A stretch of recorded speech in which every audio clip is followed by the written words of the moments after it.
Anda sedang mendengarkan suara profetis dari para nabi, hambanya.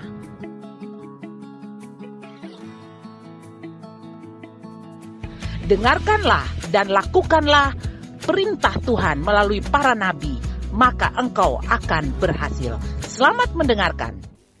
Baik Bapak Ibu, seperti tema yang Tuhan berikan kepada setiap keluarga dan keluarga Victory Life Community mendapatkan pesan Tuhan bahwa tahun 2026, 2032 kita akan terus memperluas daerah-daerah kita, tapi tahun bulan-bulan ini kita sedang berbicara tentang deeper, bagaimana kita terus mendalami Tuhan di dalam hidup kita.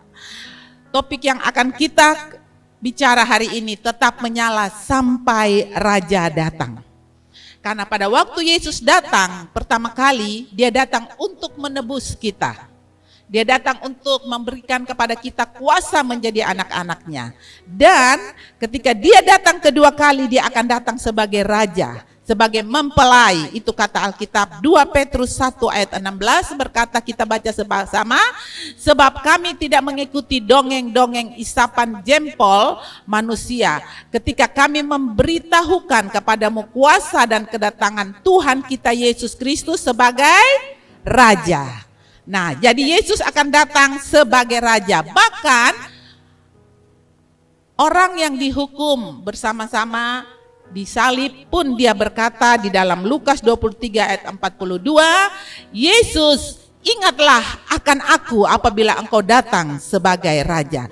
Jadi jemaat Tuhan yang diberkati Tuhan, kita ingat bahwa Tuhan akan datang kedua kali ini sebagai raja. Tuhan sudah naik ke surga dan sebentar lagi akan datang. Kita tidak tahu waktunya, tetapi kita harus mempersiapkan diri sebagai ratu-ratunya. Baik, Kisah Para Rasul 1 ayat 11 adalah ayat yang akan kita renungkan. Berkata, kita baca sama-sama, dan berkata kepada mereka, hai orang-orang Galilea, mengapakah kamu berdiri melihat ke langit? Yesus ini yang terangkat ke sorga meninggalkan kamu akan datang kembali dengan cara yang sama seperti kamu melihat dia naik ke sorga. Jadi Yesus akan datang kembali. Kita harus percaya Yesus akan datang kembali. Bukan dia tetap di surga, dia akan datang kembali. Tadi kita sudah baca, dia datang kembali sebagai raja. Sehingga kedatangannya itu tidak membuat kita, gereja Tuhan, hidup dalam ketakutan. Beta takut, beta mesti lakukan ini. Kalau tidak Tuhan datang, nanti beta tidak bersama Tuhan. Bukan. Tetapi sebagai gereja Tuhan, orang-orang yang beriman kepada Tuhan, kita tahu Bapak Ibu bahwa dia sedang menjemput mempelainya, gerejanya, yaitu kita semua. Itulah sebabnya sejak kita di bumi ini, kita wajib mempersiapkan rohani kita. Kita wajib Bapak Ibu, kalau kita tidak mau melakukan persiapan rohani kita, kita akan kehilangan penjemputan. Bapak Ibu tahu orang yang dijemput itu orang yang penting baru dijemput. Tidak mungkin orang datang tiba-tiba, orang pergi jemput ya. Kemarin Menteri Dalam Negeri datang, kan Pak Tirto datang. Yang jemput dia Pak Gubernur, Pak Wakil Gubernur, Pak Wali Kota, menyambut dengan selimut. Bapak Ibu tahu itu karena penting. Nah, kita tahu bahwa Raja Yesus Kristus kita itu penting karena tidak semua rakyat pergi sambut waktu menteri datang atau presiden datang, orang-orang pilihan. Bahkan mereka jaga untuk tidak ada yang boleh masuk kecuali pemimpin-pemimpin, kecuali orang yang diundang, kecuali sudah terdaftar. Ya, dalam list mereka baru mereka bisa menyambut. Nah, Bapak Ibu, pastikan kita terdaftar untuk menyambut Yesus. Jangan sampai kita ada di luar. Dan kalau kita menyambut, kita tentu tidak pakai baju ugal-ugalan, bukan? Tidak mungkin kita pergi menteri, kita pakai baju orang bilang, anak-anak muda bilang CU, celana umpan, tas satu tali. Tidak mungkin, pasti kita disuruh pakai pakaian tradisional daerah di mana pemerintah atau pembesar itu datang. Nah, karakter kita, hidup dan iman kita adalah pakaian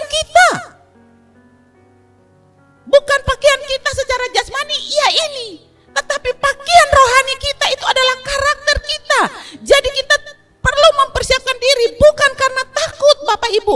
Tapi kita tahu bahwa kita punya nama sudah terdaftar untuk dapat menjemput Tuhan pada waktu datang.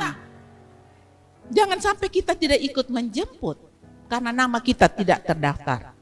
Itulah sebabnya Deeper itu bukan hanya semakin dekat dengan Tuhan, tetapi semakin siap ketika Yesus datang kembali sebagai Raja.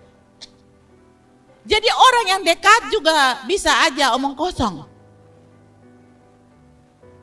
Karena saya melihat teman-teman banyak yang dekat daerah-daerah kepemimpinan. Dorang dekat, lapor Pak Prabowo omong kosong. Bilang, Bapak setiap hari anak-anak makan lele satu ekor.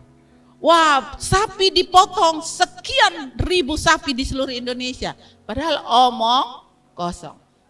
Pi wawancara murid dan bilang, sapi ya, daging sapi ya mungkin 1 bulan 1 kali, kadang tidak ada. Tiap hari itu hanya telur atau ayam dan tahu tempe. Iya toh? Nah, itulah sebabnya kita harus pastikan bahwa kita di kalangan Tuhan ini adalah orang-orang yang mendukung firman Tuhan, yaitu pelaku-pelaku firman. Kita betul-betul adalah orang-orang yang siap ketika Tuhan datang. Kenapa? Karena kita yang melakukan programnya di bumi ini. Dan programnya itu apa? Menjadikan kita serupa dan segambar dengan Kristus. Kristus menjadi yang sulung di antara banyak saudara. Yang pertama kalau kita bilang deeper adalah deeper dalam kekudusan. Jadi kita harus semakin dalam kekudusan. 1 Petrus 1 ayat 15 sampai 16 berkata, kita baca sama-sama jemaat Tuhan, tetapi hendaklah kamu menjadi kudus di dalam seluruh hidupmu, sama seperti Dia yang kudus yang telah memanggil kamu. Sebab ada tertulis, kuduslah kamu sebab aku kudus.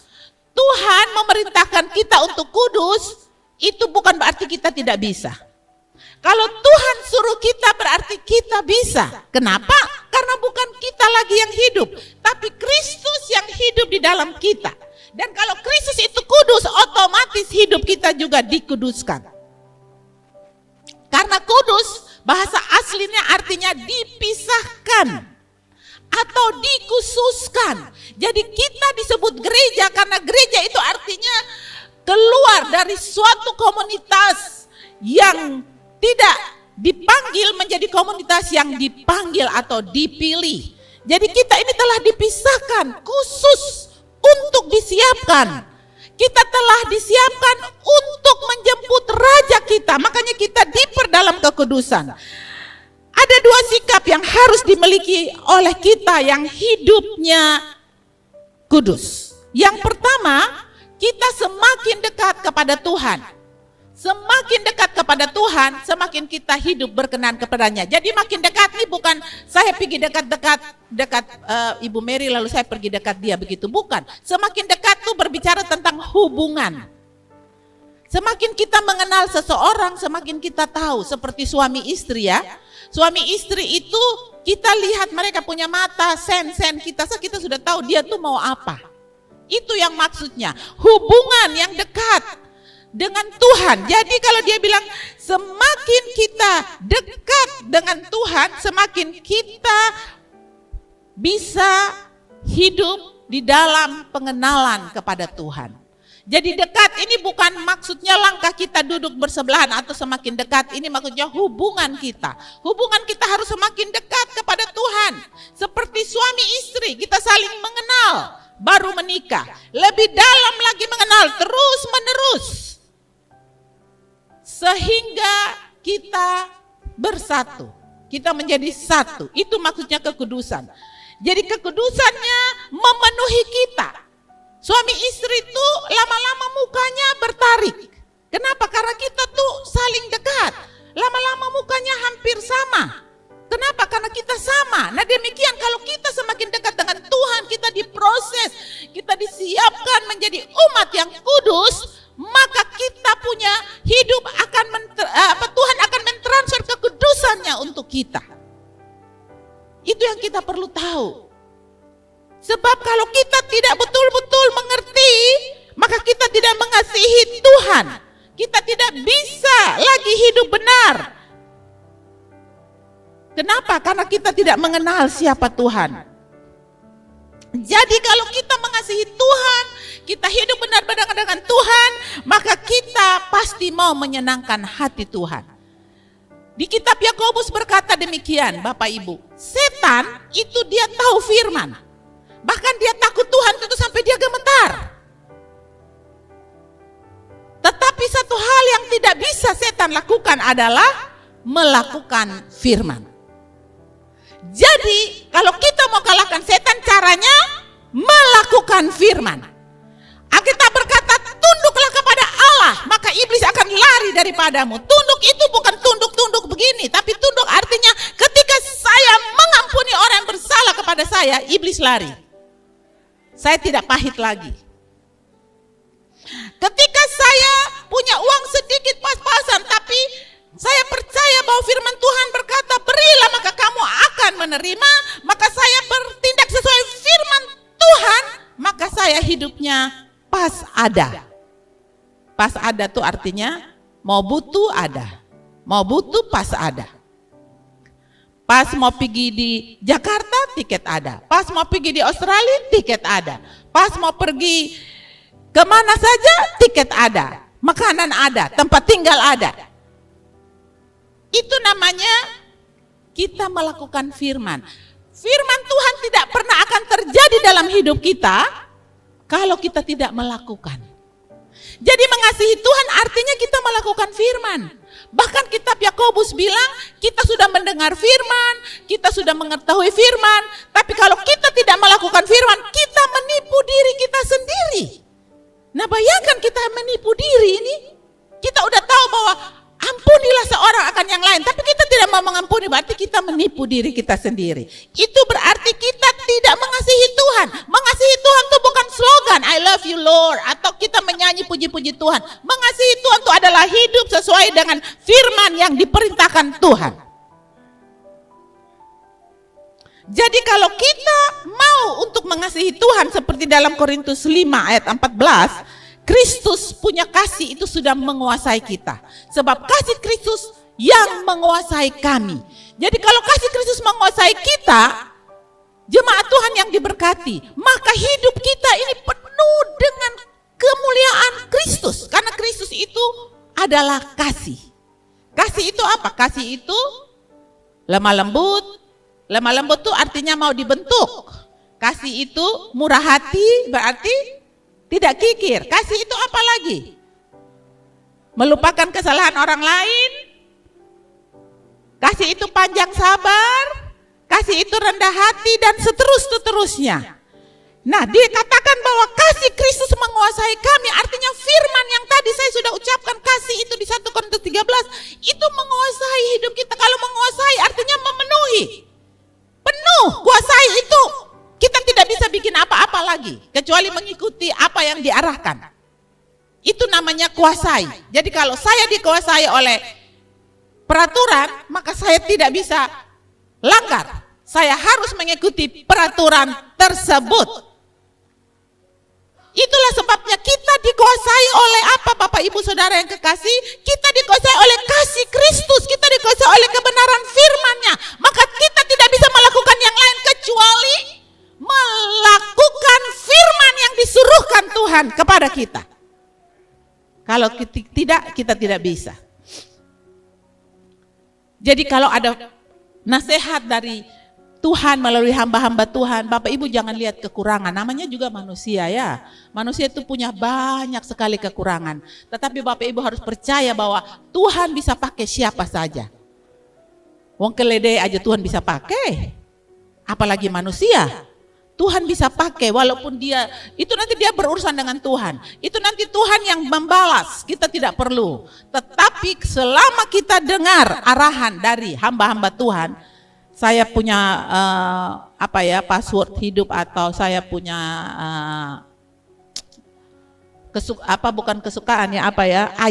ayat yang favorit saya itu di dalam 2 Tawarik 20 ayat 20. Di situ dikatakan, dengarlah Tuhan, maka kamu akan kuat, tapi percayalah kepada nabi-nabinya, maka kamu akan berhasil.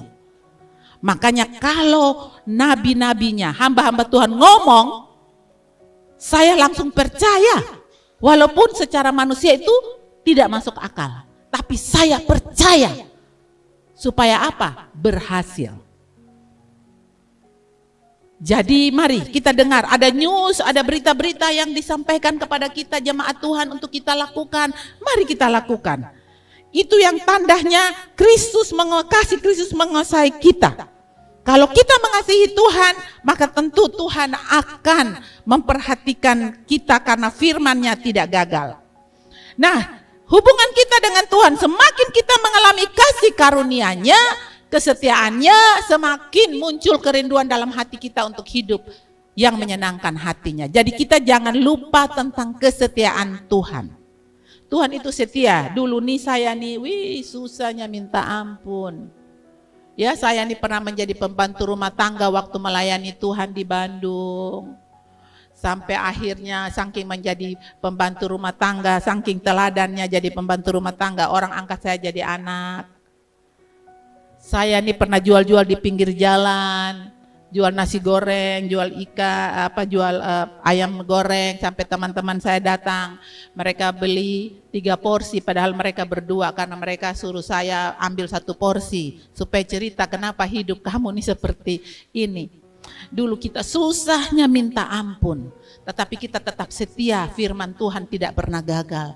Tetap melakukan kehendak Tuhan, tetap percaya nabi-nabinya yang ngomong. Nabi-nabi itu bilang, Tuhan bicara di dalam hati kami, bilang kami harus pulang Kupang untuk melakukan kehendak Tuhan. Kita ngomong kepada pemimpin kita dapat konfirmasi. Kita harus pulang Kupang. Waktu bilang pulang Kupang tuh saya takut. Saya takut karena saya sudah tinggalkan Kupang, saya pulang Kupang, ini bagaimana? Tetapi kita tetap setia, Bapak Ibu, tetap setia. Tetap setia. Waktu kita sudah melayani, kita dikirim lagi untuk dipersiapkan di Jakarta, Bapak Ibu, kita tinggal lagi di rumah.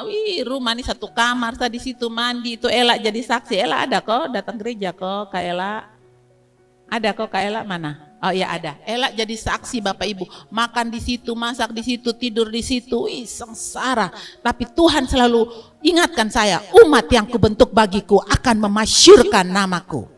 Jadi aku tahan aja sampai mama saya datang, mama saya menangis bilang, aduh lu sukar mana nih, aduh lu pulang, mama malu nih. Saya bilang, mama gak apa-apa, nanti Tuhan akan dipermuliakan melalui hidup saya. Ini Bapak Ibu ya. Jadi hubungan dengan Tuhan itu semakin kita mengerti, saya tidak pernah akan lupakan bagaimana Tuhan menolong. Saya tidak pernah akan lupakan dan menyangkal. Itulah sebabnya mari kita terus muncul kerinduan hati kita untuk mengasihi Tuhan. Orang jauh dari Tuhan itu mereka mungkin bertanya, seberapa jauh saya bisa hidup sesuka hati? Pokoknya beta mau bikin apa, bikin sah. Tidak ada orang yang lawan, lu melawan saya, tidak ada. Supaya lu tahu rasa bahwa saya ini top, sesuka hati hidupnya. Tapi orang yang dekat dengan Tuhan selalu bertanya, Tuhan, bagaimana saya bisa semakin menyenangkan hati Tuhan?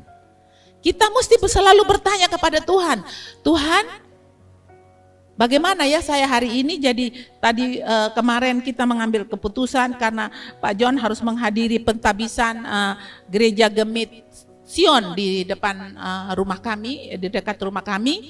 Jadi beliau malam-malam bilang, Ibu bisa kok menyampaikan firman karena saya harus menghadiri pentabisan gereja ini, undangan kan tidak mungkin kita tiap hari lewat di situ baru diundang lalu kita tidak hadir.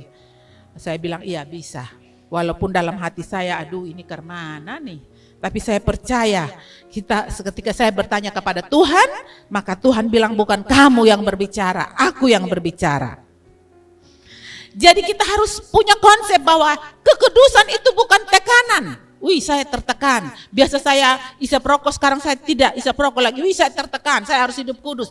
Biasa saya pokoknya masih kasih tunjuk bahwa saya ini top. Tidak, saya omong apa tuh tidak ada yang melawan. Kalau saya tidak mengampuni 7 turunan, saya tidak mengampuni. Tapi ini saya harus mengampuni, itu tekanan. Bukan, tidak. Tetapi yang kita lakukan firman itu karena apa? Kita dekat dengan Tuhan. Karena kekudusannya sudah ditransfer kepada kita. Jadi karena kita dekat dengan Tuhan, kita hidup seperti Tuhan di bumi ini. Semakin dekat kita kepada Tuhan, semakin kita ingin mencerminkan karakter Tuhan di dalam hidup kita. Itu sudah pasti. Karakter kasih, karakter kemurahan, karakter yang lain-lain. Yang kedua, kita mengalami transformasi rohani. Transformasi rohani. Mari kita mau mengalami transformasi rohani. Tadi kita mengalami kekudusan, sekarang kita mengalami transformasi rohani. Kenapa? Karena bukannya kurang informasi tentang hal rohani. Wong kita di Tunas Bangsa aja, pagi datang guru berdoa. Setelah berdoa, bukan berdoa biasa, berdoa deklarasi firman. Lalu pagi kita menyampaikan firman ke anak-anak kita. Lalu semua pelajaran apa saja dengan judul apa saja itu didukung dengan firman Tuhan, ayat firmannya. Jadi semua guru tuh mereka mengajar ayat firman dan pelajaran itu yang mereka akan ngajar. Lalu kita setiap hari Rabu guru-guru itu doa puasa untuk orang tua dan murid-murid siswa-siswa kita. Setiap hari Jumat anak-anak harus isi kesaksian perubahan hidup mereka. Tidak kurang kita mengajar mereka tentang hal rohani. Anak-anak kita juga ada komsel. Semua dari SD sampai SMA semua ada komselnya. Tidak kurang. Tetapi yang masalahnya ini bukan kurang informasi rohani, tapi kurang transformasi rohani. Transformasi rohani. Dan itu tidak bisa kita kerja sendiri kecuali bersama orang tua. Jadi kita boleh kerja keras di sekolah, memberi informasi. Tapi kalau tidak ada transformasi bersama orang tua, maka mengenal Tuhan boleh mengenal Tuhan, tetapi tidak bisa alami transformasi. Transformasi itu artinya perubahan hidup yang nyata. Karena pertumbuhan itu bukti dari suatu perubahan. Kalau tidak ada perubahan, berarti tidak ada pertumbuhan. Namun saya percaya bahwa setiap anak yang sudah kami didik dengan firman dan selalu berdoa, kita nih berdoa untuk anak-anak kita yang sudah tamat 29 tahun yang lalu, kita berdoa untuk mereka. Kenapa Bapak Ibu? Karena kita percaya firman Tuhan tidak gagal. Itu Alkitab Yesaya sudah bilang, firman yang keluar dari mulut Tuhan tidak akan kembali dengan sia-sia, tapi akan melakukan apa yang diperintahkan Tuhan. Itulah sebabnya biar orang lain tidak jujur, semua orang milih jalan pintas, mari kita hidup jujur. Jujur di tempat kerja, jujur di usaha. Mungkin ada kesempatan untuk mendapat keuntungan dengan cara yang tidak benar, tapi jangan mau. Jujur aja, sebab Tuhan tahu caranya mencukupkan kita. Kita pikir kita neko-neko dapat uang begini, satu bulan lu puluhan juta bos. Ambil sudah, kerja sudah. Padahal telur 3.000 bikin telur 6.000. Markup, makanya ketua BGN kena tangkap toh. Karena apa? Tidak mau jujur. Dia pikir bahwa dengan dia menyimpan uang, dia menyimpan harta untuk 7 turunannya nanti berhasil. Enggak akan. Tidak pernah akan. Jadi orang lain boleh memilih jalan pintas, tapi Victor Life Community, anak-anak Tuhan, kita orang benar, tetap melakukan firman Tuhan. Itu janji Tuhan. Karena kalau keuntungan dengan cara yang tidak benar itu pasti habis dan anak-anak kita akan menanggungnya. Jadi kita tidak boleh manipulasi laporan, berbohong sana sini, ya, tidak boleh. Jangan sampai kita beli komputer harganya 12 juta, kita markup komputer menjadi 30 juta. Itu bahaya. Mungkin orang bilang, kok semua juga dong lakukan, semua orang juga melakukan. Kalau kita tidak ikut kan kita rugi, kita tersisih, kita tidak dihargai, kita tidak ada di kelompok mereka. Sekalipun orang yang benar tetap memiliki kejujuran walaupun harus membayar harga. Sebab Daniel itu contoh yang luar biasa. Bukan Daniel Pedudimu ya, memang Daniel Pedudimu juga contoh yang luar biasa. Tapi saya maksud Daniel di dalam Alkitab. Itu contoh yang luar biasa. Di tengah tengah-tengah kehidupan di Bible penuh dengan kompromi, tapi Daniel tetap menjaga integritasnya sehingga tidak ditemukan kesalahan dalam dirinya. Dunia boleh berubah, nilai-nilai boleh berubah, standar manusia boleh berubah, tapi standar Tuhan tidak pernah berubah. Ya dan amin. Tuhan bilang, aku akan mencukupkan segala keperluanmu menurut kekayaan dan kemuliaanmu. Ya dan amin. Pasti, aduh yakin, pasti 100%. Kemarin saya berdiskusi dengan anak asuh saya di meja makan. Saya bilang, lu belajar dari mama. Mama itu ya, tidak punya apa-apa. Ini anak-anak nih, masih SMP tamat, mama kirim pi Jawa. Seolah-olah mama nih ada uang untuk kasih sekolah dorang. Tapi mama bilang sama Tuhan, Tuhan, kan Mazmur 127 ayat 4 bilang anak-anak milik pusaka Tuhan kan? Kan Tuhan titip di saya. Berarti kalau Tuhan titip di saya, Tuhan yang mendanai. Jadi apa yang ada pergi sana, nanti Tuhan memberkati. Lu jangan takut. Lu jangan bilang gini, beta tuh kasih sekolah anak mesti sesuai dengan kemampuan. Berarti itu lu puana. Tapi kalau lu bilang gini, tidak, saya kasih sekolah anak karena Tuhan punya anak, lu mengerti, Tuhan itu tidak terbatas. Lu membatasi Tuhan kan tidak. Jadi lu lihat saja yang terbaik lu kasih saya, walaupun lu secara manusia mungkin lu bilang lu tidak mampu, tetapi ingat Tuhan mampu. Jadi kita harus melawan. Jangan sampai bilang, wih lu pikir sekolah situ mahal lah, lu asitu lu mau makan apa? Bilang, kok ini Tuhan po anak titip di beta. Ingat, buah kandungan itu suatu upah. Kalau kita dapat anak, apapun caranya, kalau Tuhan kasih kita anak, berarti Tuhan akan supply. Tuhan tidak mungkin tidak. Wong Jeffrey yang saya tidak melahirkan aja, dia bilang, pokoknya beta mau bikin ulang tahun di KMC ini apa? Oh KFC. Sudah rapat terus Resti dengan Fanny rapat, mama pusing. Sudah bikin di McDonald. Mereka 3 bayar di McDonald. Wih dia senang sekali rayakan di McDonald. Undang semua tuh dia yang sebut. Siapa yang dia mau undang, yang tidak undang jangan. Dia sebut, kici-kici Nathan. Yang pertama dia sebut tuh Nathan, Grisel. Pokoknya ponaan-ponaan saya, lalu teman-teman semua. Lalu dia punya pembawa acaranya. Dia ambil. Terima kasih teman-teman sudah batareak. Jeffrey Vanggida ulang tahun. Lah, Tuhan kasih uang dari mana Bapak Ibu? Wah dia manusia. Amin. Dia manusia. Saya punya banyak orang di rumah loh Bapak Ibu. Saya tidak pernah kekurangan makanan. Bapak Ibu kira uang dari mana? Ya dari Tuhan. Karena mereka manusia. Jadi jangan percaya kita tidak punya. Percayalah Yesus sudah miskin supaya kita jadi kaya. Kaya dalam berbagai macam kebutuhan kita. Asal bukan kaya kita jadi sombong, kaya untuk kita beli barang-barang yang tidak berharga, bukan. Kaya karena kita investasi kepada diri manusia. Itu yang paling penting. Jadi jangan percaya dengan kemampuan kita, percaya dengan kemampuan Tuhan.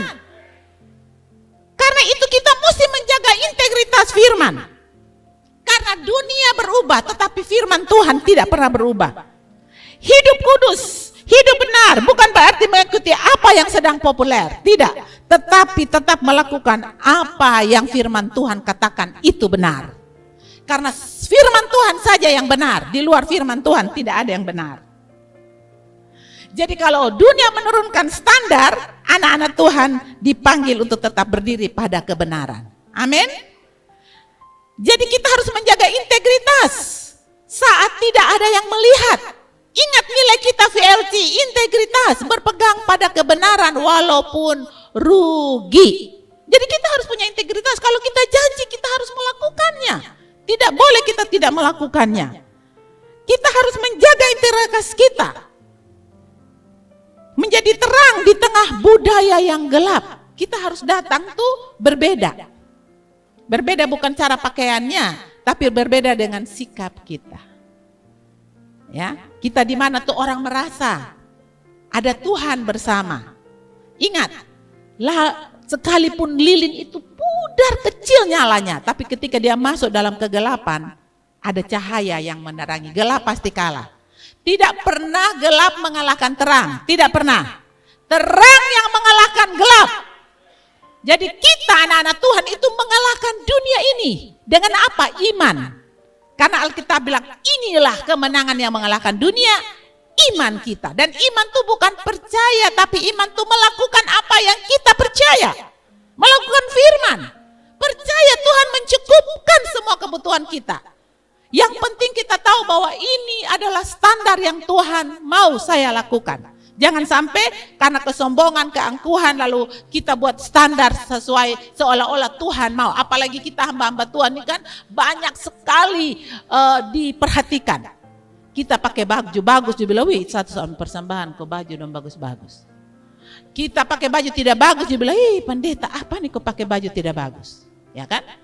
Kita gemuk bilang, ini satu makan sone berhenti, palaha pasti tuh. Kita kurus bilang, ini pendeta satu kurus. Pokoknya namanya pendeta hamba Tuhan tuh semua mata melihat dan tahu toh.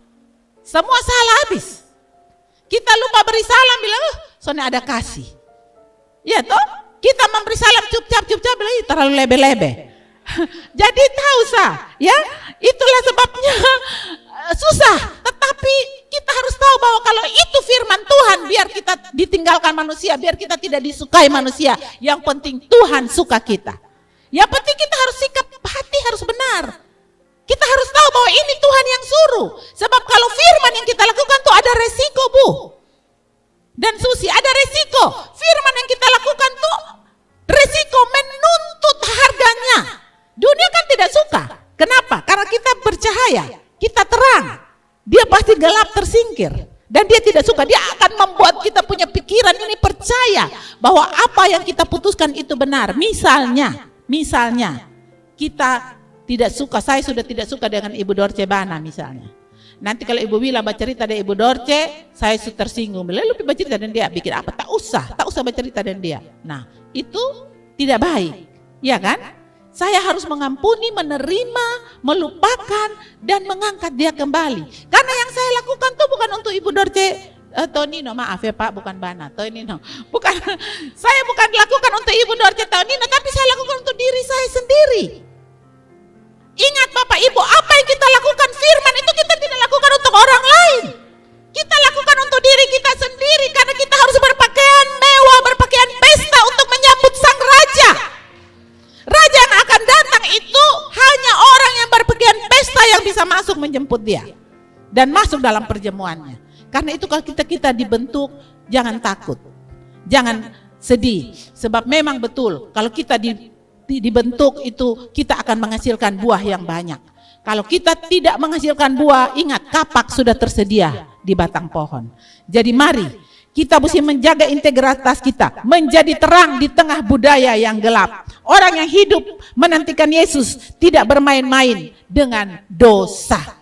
Tidak, dia mau bayar harga. Lukas 16 ayat 10 berkata, barang siapa setia dalam perkara-perkara kecil, ia setia juga dalam perkara-perkara besar. Dan barang siapa tidak benar dalam perkara-perkara kecil, ia juga tidak akan benar dalam perkara-perkara besar. Jadi konsep berpikir kita di bagian ini, maka kita menunggu Yesus bukan berarti kita pasif. Tidak. Tetapi kita harus setia. Kita harus menunggu Yesus untuk kita setia, dan daripada kita jadi populer atau kita top, lebih baik kita setia aja.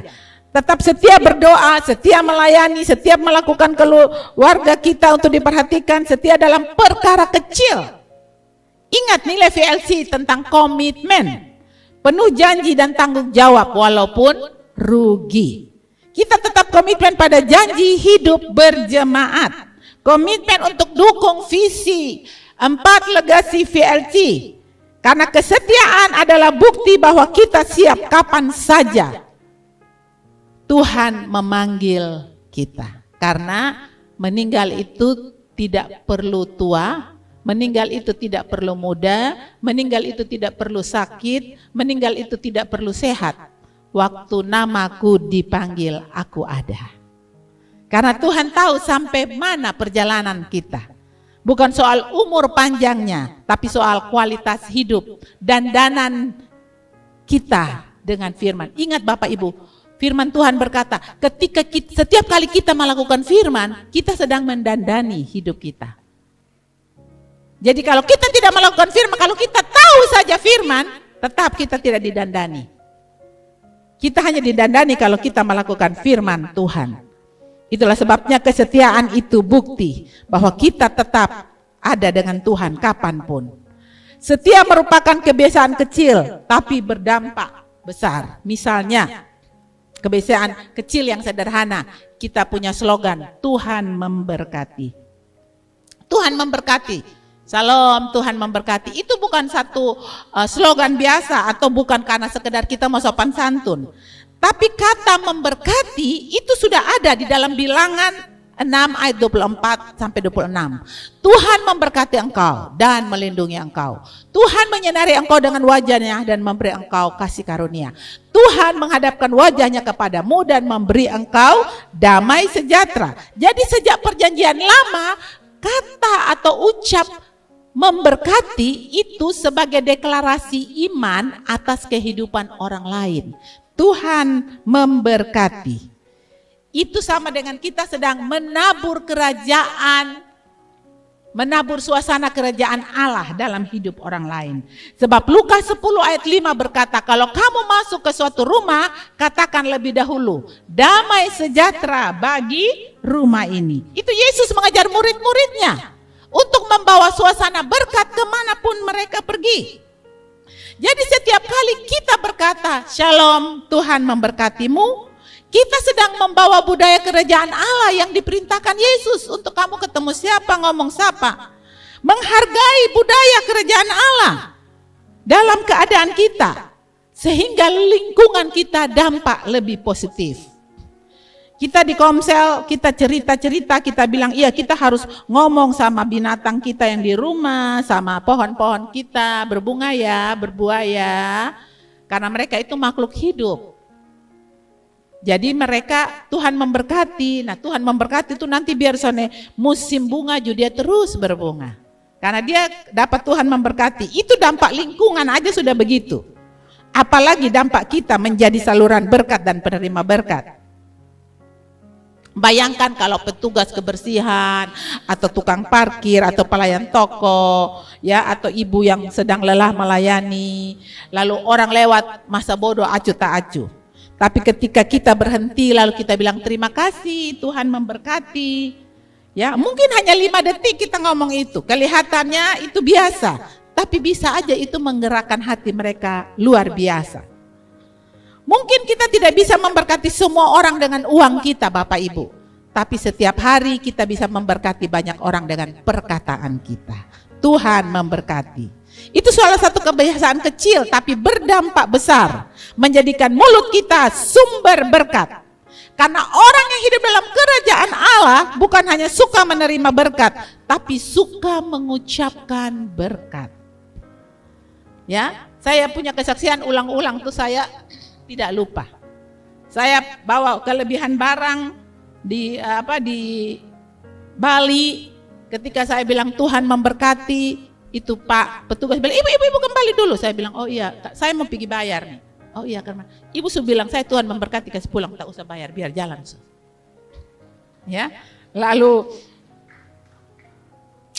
kita kemarin liburan ke Soe dengan beberapa orang, kita lagi ngomong diskusi tentang Tuhan memberkati.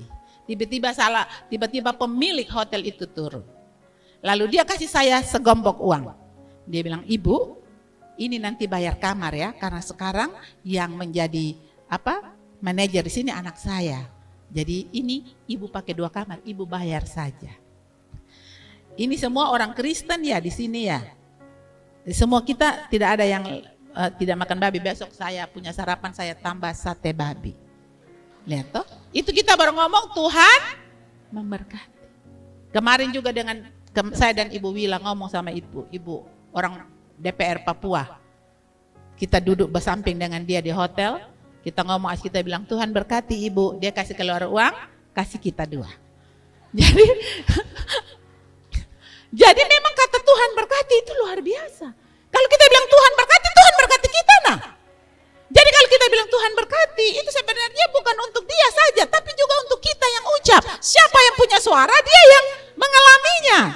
Ya, itu sangat cocok untuk dalam poin komitmen kita, setia dalam perkara kecil, yang itu mengucapkan Tuhan memberkatimu. Itu kebiasaan yang sederhana. Jika dilakukan terus-menerus, dapat membangun budaya kita, yaitu caring dan influence dari Victory Life Community. Amin Bapak Ibu. Yang pertama kita deeper dalam kekudusan, yang kedua kita deeper dalam kesetiaan, yang ketiga kita deeper di dalam misi. Kisah Rasul pasal 1 ayat 8 berkata, murid-murid tidak disuruh berdiri menatap langit, mereka diutus untuk menjadi saksi. Jadi semakin kita mengenal Kristus Bapak Ibu, kita diutus Tuhan. Semakin besar untuk kita bisa menjangkau jiwa-jiwa. Karena orang beragama belum tentu dia masuk surga. Orang datang ke Victory Life Community juga belum tentu dia bertobat, dia melakukan firman. Karena orang yang melakukan firman itu Matius 7 ayat 21 berkata, bukan mereka yang berseru-seru kepadaku Tuhan, Tuhan, tapi mereka yang melakukan firman-Ku. Jadi kalau kita hanya mendengar firman saja belum melakukan, itu kita belum disebut orang yang lahir baru. Orang yang lahir baru itu karena melakukan firman dalam satu komunitas, yang mana kita saling menguatkan, saling mendukung, saling mendoakan supaya tantangan. Karena setiap kali firman kita lakukan, tantangan bertubi-tubi Bapak Ibu. Itu setan kirim itu panah tuh, lebih dari otak kita, dari pikiran kita, dari suasana. Kok sepertinya saya berdoa, kenapa suasana masih begini terus? Percaya Tuhan setia menjawab doa kita. Itulah sebabnya mari kita menjadi berkat bagi kota. Kita tidak peduli kepada keadaan. Ya, kita menjadi berkat bagi kota.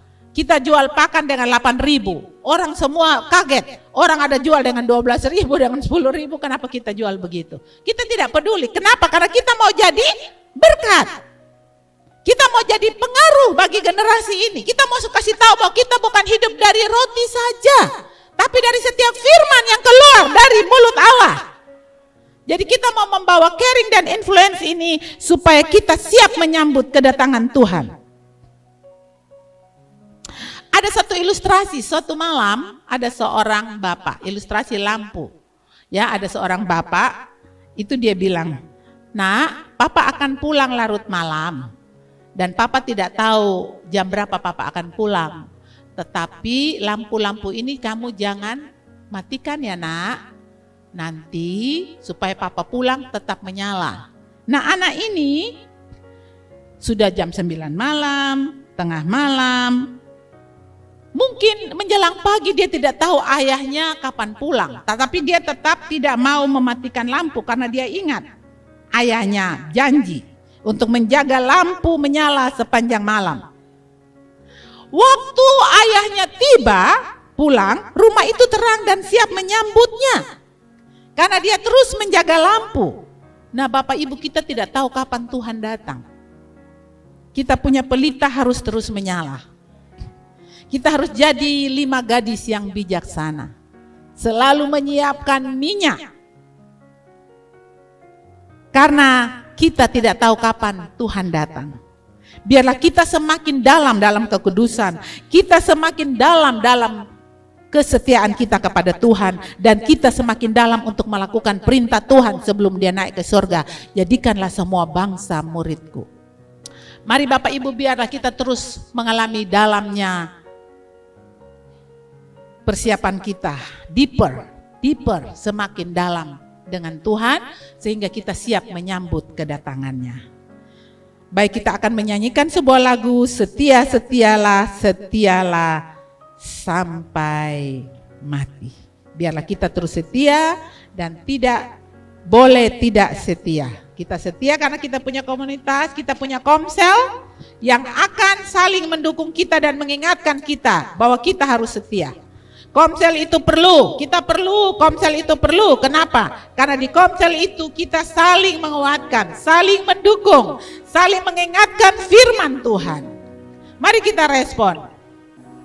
Deklarasi tentang Deeper 2026. 1, 2, 3. Tuhan, kami tidak mau hanya menunggu kedatangan-Mu. Kami mau hidup siap menyambut-Mu.